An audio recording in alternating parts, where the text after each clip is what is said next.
everyone, this is Beth. Welcome to March's DIY program. Can you believe it's March already? I can hardly believe it, and yet I'm so thankful all at the same time. I really hate the winter. I think I've mentioned that a couple hundred times every time we're together for DIY, and if you join me on Take and Makes, you know that I do not enjoy winter at all, but it's getting warmer and that makes my mind turn towards spring and all things light and pretty and sunny. However, we have to go back to January to talk about how I came up with this idea to begin with. We're gonna make a lighted ribbon garland today, and that is purely out of a sense of mourning and loss when I took down my Christmas tree. There's nothing more soothing to me than to sit in a quiet room, drinking a nice warm cup of coffee, looking at those lights, so sweet and soft and pretty. And I really missed it when I took the tree down. So I got to thinking, how could I carry those lights into this next season and still get the warm, fuzzy, but not have Christmas stuff anymore? So I knew that I had a surplus of odds and ends of ribbons down in the basement, left over from gifts given and gifts received, and a couple spools of thread that I had gotten for a project and never used. So I got out my shears and I went to town and lopped them off all into varying lengths, tied them on some white lights that I had failed to yet pack away from my Christmas stuff, and voila, a lighted ribbon garland was born. So I'll show you how that project turned out in a minute, but I wanted to carry that into the latter part of spring and cover Easter too. So I bought some LED white lights because they're safer, less of a fire hazard, and we're gonna be putting ribbon on them, so we should probably be as safe as possible, right? Then, because I'm gonna decorate a portion of my home in these jewel tones for Easter, I know it's not the norm, but when am I ever normal? I decided to get jewel toned ribbon. So I bought this wide ribbon, and this came on a spool. Let's see, it's 1.5 inch wide ribbon, and it was 4 yards of it. And then I cut it up. I took about every 10 inches or so, and I lopped a piece off. And once I had it all done, I even cut these sweet little points so it has a nice finished edge, but I'll admit, I don't always do that. The next color I decided to go with was a really pretty royal blue. And I did a different width of ribbon because I like that contrast and I don't like anything to be too matchy-matchy. And I did not finish those ends. And this was a spool that was 3/4 of an inch wide, and it gave me 10 yards. So I'm gonna have a lot more blue than I do teal, and that's okay, that's gonna work out just fine. And then the last color is this deep, beautiful purple. So again, if you're a person who has to measure, I went out about 10 inches. I know it's upside down, but you can see that. And then the quickest, easiest way for me to do it was I just folded it end over end all the way down. And I unspooled the whole thing when I did it because I was doing it all at once. We're not gonna have to cut the whole thing for today, but I wanted you to see how I got started. And then I just cut through my loops with my shears. And on the opposite side, again with my shears. So I have these individual strips. Once I had that done, I started on the end where you would attach an additional length of lights if you wanted. And I went up about 4 and I tied my ribbon on. So I'm gonna hold it up so you can see it. There was no huge technique. I didn't do a bow. If you want to, that would be super cute. You would have to allow for a longer length of ribbon. So bear that in mind when you're purchasing your ribbon. If you want the bow and the little decorative finish, you're gonna have to go that route. So I did this all the way down. So let's do another one, and then we're gonna switch colors. So I did it about every 4.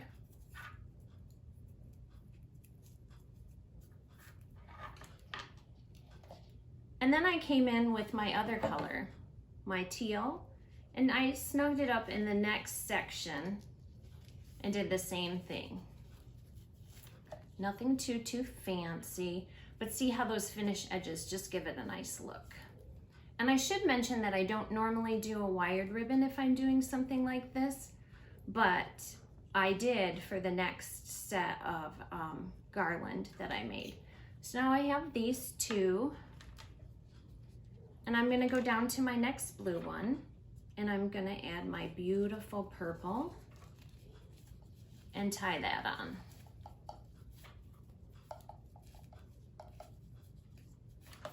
So I would progress all the way down. It's quite a long strand of lights. You think, oh, 100 lights, not that long. But when you're tying these little ribbons on, it sure feels like it. And then I went back because I have so much more blue, remember, that I'm gonna have of my teal or my purple, and then I would fill in. Some of them I would snug right up in the same section and add another blue. And sometimes I would skip around. Don't worry, I'll hold this up. I know you guys can't probably see it well down there. So as you go through, it starts to really fill in. But here's where the fun happens. Because I love shiny things. We know this to be true. Then I took my eggs and I took my hot glue gun and I put just a dot of hot glue, kind of a fat dot, not a little one, right on the seam. And I know you're thinking heat, lights, electricity, they don't go together. My brother's an electrician, his head would explode right now. Until I show you, I'm gonna go where my knot is on my ribbon and make sure that it never comes in contact with that string of lights. And I just held it here for a couple seconds, 30 seconds or so. And when I did this at my kitchen table, I had my entire length of lights on the table, ribbons already attached, and then I went to town with the glue gun. So when I was done, because I like to decorate upstairs and downstairs whenever possible, I had a whole other color scheme. So the one that I will be doing up here in our living room, oops, glue gun, is gonna be pastels. So this is what this one looks like when it's all done. So come on over here and let me show you a little bit about that Valentine garland that I did. This is like Garland original, and then Easter is 2.0. So we have this really cool old buffet that we've worked a lot on and tried to spruce up and kind of keep the character, but just make it a little more appealing. And these are that old strand of Christmas lights. See, they're not the white. So normally I would say go with white, but because I have such a dark top on my buffet, I don't really feel like it's an eyesore or detracts from it. I actually don't even see the green. But I am done with Valentine's Day, so I'm gonna unplug these guys.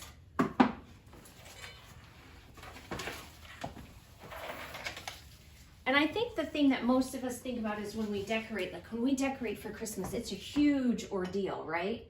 We have to get the tree out and all the ornaments, and then the stuff we hang on the wall and the little tchotch we set on our tables. I don't really do that for other seasons.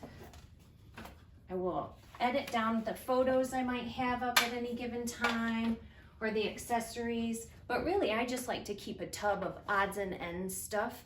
And I'm not too worried about it being matchy, so if it's all pretty pastels or all vibrant jewel tones, I throw it in there. So I'm gonna get rid of this lantern too, but you know I'm gonna keep my W up there because I'm obsessed with initials. Okay, so let's grab our Easter garland.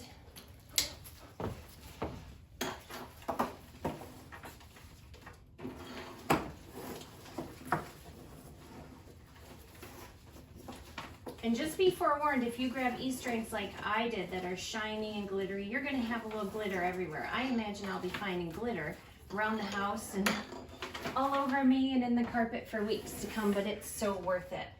And I don't think I mentioned, but guess where I found these? The dollar store. That is like the best find ever. I originally found the jewel-toned eggs at the dollar store a couple of years ago, and now I found these. Okay.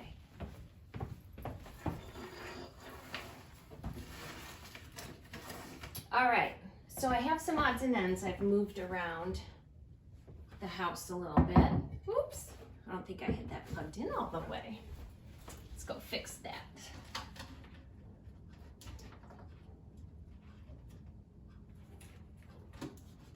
Oh, I wonder if my extension cord has a little short in it. I'll have to switch that when we're done. All right, so this gorgeous cake plate is a hand-me-down. It was my husband's grandma, and my mother-in-law was kind enough to give this to me a couple of years ago, and I love white, but I have kids and dogs, so I can't have a lot of white in the house, so I like to accent with it. So I'm just gonna start plugging things in. Got my giant Easter egg. I've got my cute little gnome. No, I'm not necessarily a gnome girl. Please don't buy me gnomes. I don't like to collect anything. But I thought he was awfully, awfully cute. So I'm gonna put him here. And actually, this is the fun part to me about decorating, is you can change things around, move them however you want, and remove and remove and remove. And I love these little cake plates. They're a fun little thing to have. It creates a nice little vignette. And they're really versatile. You can change everything. I'm gonna take just a plain bowl. And I have more of these. See if I can rip them open. Oh yeah. If you have a cute little ceramic Easter basket, that would be really sweet. Just a sweet little touch to add. Just a little bit of pretty for your home.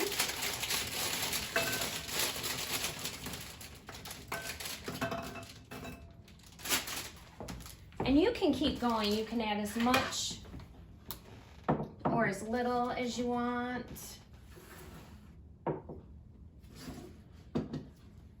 I don't have very many pictures of my brothers and my mom, but the three of us managed to hijack our mom one day a couple years ago. I think this was actually Mother's Day, and we went and got a meal together, so we had a picture taken of that because I'm that girl at the restaurant. And candlesticks, let's see. If any of this you don't love, in your vignette, you just take it out. I haven't unwrapped these because I haven't used them. And yes, I know my silver is tarnished. I'm okay with that. Perfection is not something I'm looking for. But I would undo these and light these up. That's really cute.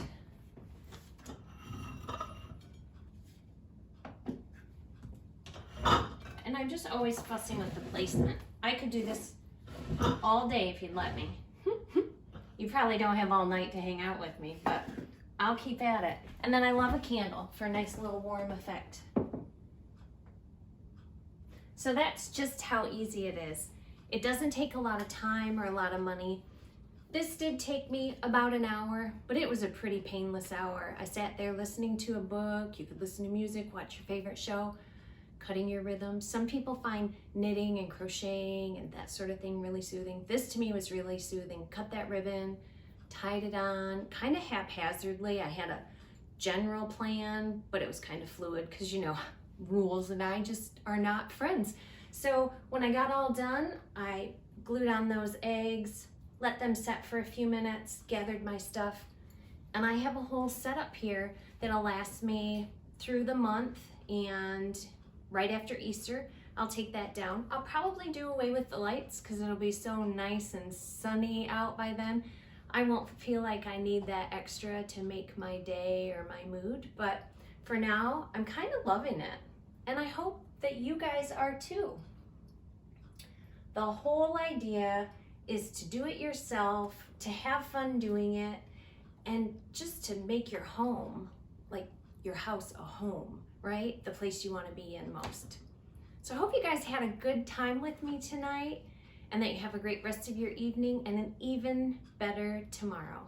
I'll see you guys next month.